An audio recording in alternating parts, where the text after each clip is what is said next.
sila. No, sabi ko, good luck sa ating mga contestants na nandito ngayon at it's great to be back here sa show.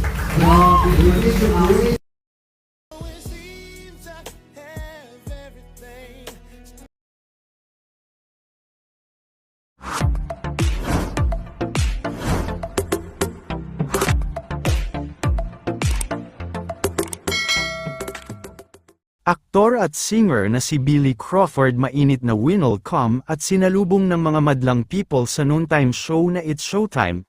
Trending at viral nga ngayon sa social media ang muling pagbabalik ni Billy Crawford sa studio ng It's Showtime kung saan ay isa ito sa mga hurado sa segment ng Tawag ng Tanghalan. Matatanda ang taong 2018 nang mag-live siya sa programa para mas mag-focus sa kanyang personal life at gayon din sa wedding nila ng misis na si Colleen Garcia noong April 2018. Matatandaan din na taong 2023 nang surprise na nag-guest ito sa magpasikat performance ng team ni Vice Ganda.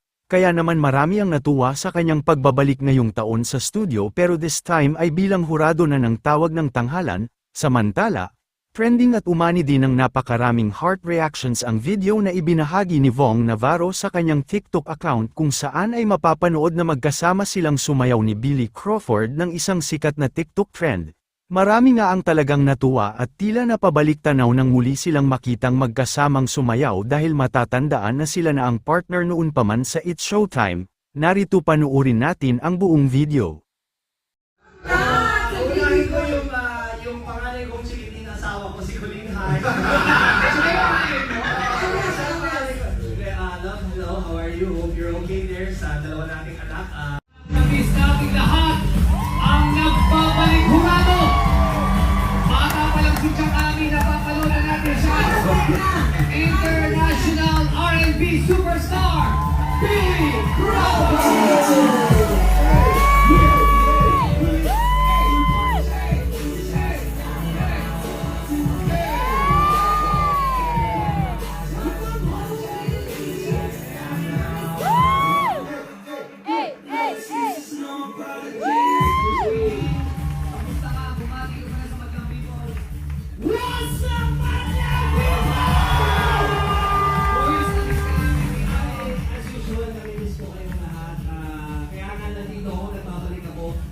Pinag-uusapan mo nga.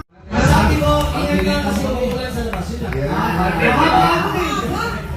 No, sabi ko, good luck sa ating mga contestants na nandito ngayon at it's great to be back here sa show.